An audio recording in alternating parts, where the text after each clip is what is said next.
This Saturday morning, we are talking about United Airlines' public relations crisis and some of the other more recent PR fails, such as Sean Spicer's controversial comments and Pepsi's commercial. Joining us this morning is Dr. Jennifer Vardeman-Winter, who teaches PR crisis management at the University of Houston, and Wayne Dolcefino, president of Dolcefino Consulting, and as many of us will remember, a former investigative reporter here in town. So let's start with United Airlines, who is dealing with a major PR nightmare this week after this video surfaced. Oh my God! Oh my God! Probably the word ashamed comes to mind. You saw us at a bad moment, and this will never happen again. That was United CEO Oscar Munoz responding to this video, which shows a paying passenger who was violently removed from a flight. The initial response by Munoz was to resort to calling the passenger disruptive and belligerent. He obviously underestimated the power of social media. It caused a plunge in United stocks, down $1 billion at one point, recovering after that. Of course, after all of that, they changed their tune, issuing an apology and promising an investigation.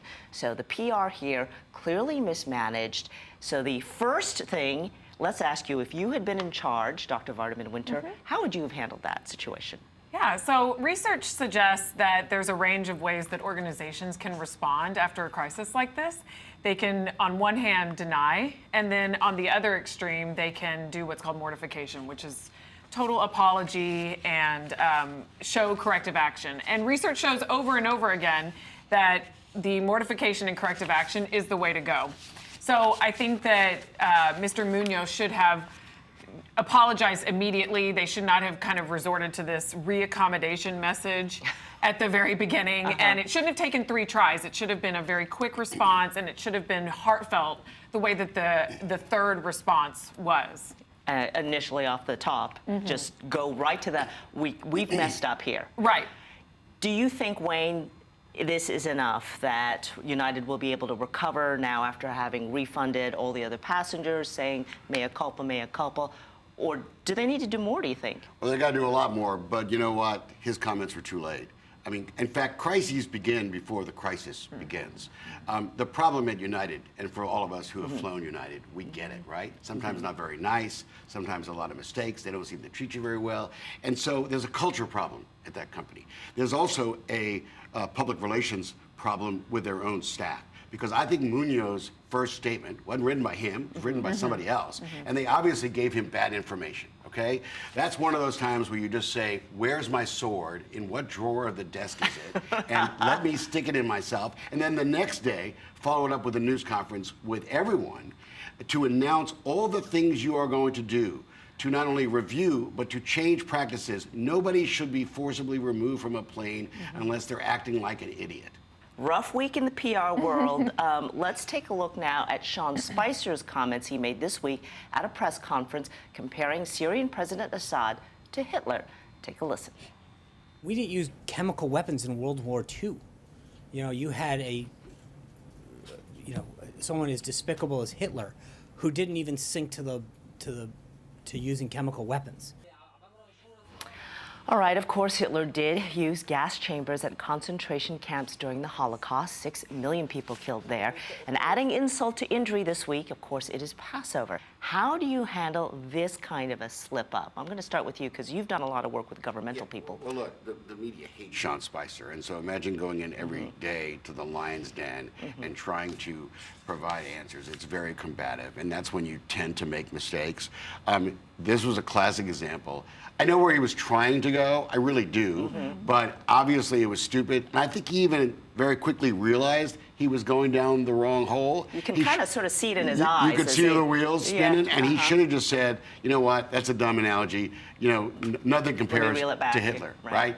I don't take the Jewish thing. I don't think that. I think that's more like liberal spin, that there was some insult to Jews. I don't get that.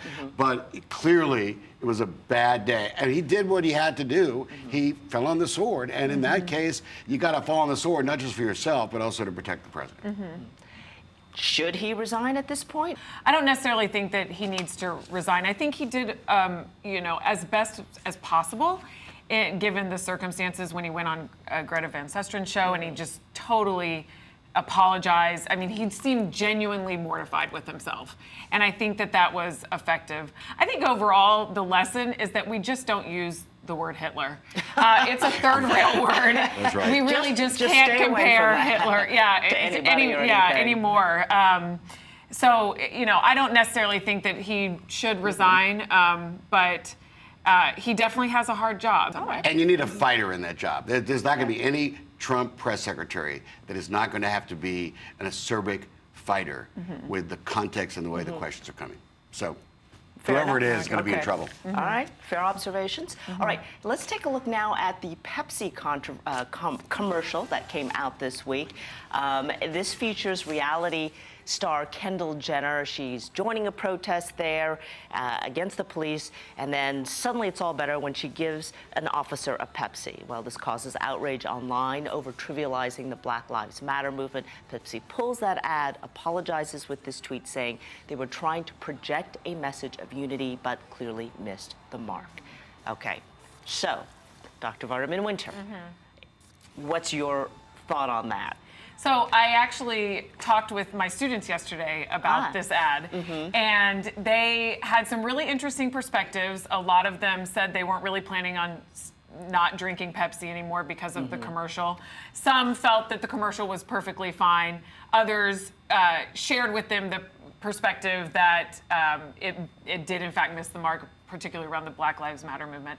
But my undergraduate students had a very interesting perspective, which was that it was using a Kardashian that was the problem in the ad, as kind of like the peacemaker, you know, offering the Pepsi to the police officer, because I think a lot of the Pepsi's target audience, which are young adults, they have a love-hate relationship with the Kardashians.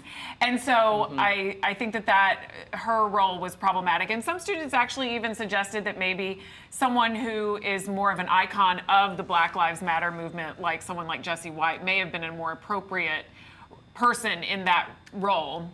When I watched that commercial, I thought it was a visually cool commercial, right? And like, why can't we all just get along? But we live in a grievance culture. We live in a bully culture. And I believe this, and you can, through social media, sometimes unfairly, create a firestorm to create a political movement against something that then forces someone to react in a way that they may not even think is the way they have to react, but do it because they don't want to be bullied. All right, Wayne Dolcefino, thank you so much. Dr. Jennifer Vardeman-Winter, we appreciate your comments. Thank you. Thanks so much. Jason, back to you.